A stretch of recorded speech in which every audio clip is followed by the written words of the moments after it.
ՀԿ-ն ասում է, որ այդ 3 ընտրատեղամասում պետք է վերաքվեարկություն իրականացվեր։ Հիմա կարող եք հստակ ասել, ինչու կենտրոնական ընտրական հանձնաժողովը այդ խնդրահարույց ընտրատեղամասերում չարեց վերաքվեարկություն։ Միջև բողոքների Ինչպես կրկնում եմ, կենտրոնական ընտրական հանձնաժողովը իր տեսակետը ներկայացրել է թե բացատրություններով, թե նաև եզրափակիչ ելույթով։ Ամեն ինչ ներկայացված է եւ մնացածը չէ դժուր ջան ես այդ ընտրատեղամասերում քվեարկություն արած քաղաքացիների ձայները փաստացի չեղարկվել են եւ նրանք իրենց լրագրողներ կրկնում եմ խոսենք սահմանադրական դատարանի որոշումից հետո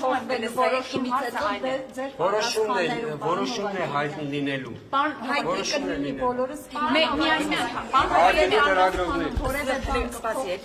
հարգելի լրագրողներ Սահմանադրական դատարանի որոշումը կլինի եւ կտեսնենք ում փաստարկներն են ճիշտ, ում սխալ։ Մի այսպիսի հարց բան Հովակիմյան։ Այդ ընտրատեղամասերի քաղաքացիները, որոնք ընտրել են, իրենց ձայները հիմա ստացվում է, որ հարգելի լրագրողներ կրկնում եմ, ձեր հարցը տրամաբանական է եւ ձեր հարցին մնացած բոլոր հարցերին Սահմանադրական դատարանում տրվել է շատ տրամաբանական պատասխաններ եւ Սահմանադրական դատարանի որոշումից հետո նոր մենք կասենք կենտրոնական ընտրական հանձնաժողովի պատասխաններ ճիշտ թե դիմումատուի դիմումը։ Պարոն Հովակիմյան, ուղղակի նայեք, դուք ասում եք, որ այդ Հարգելի 3 լրագրողներ,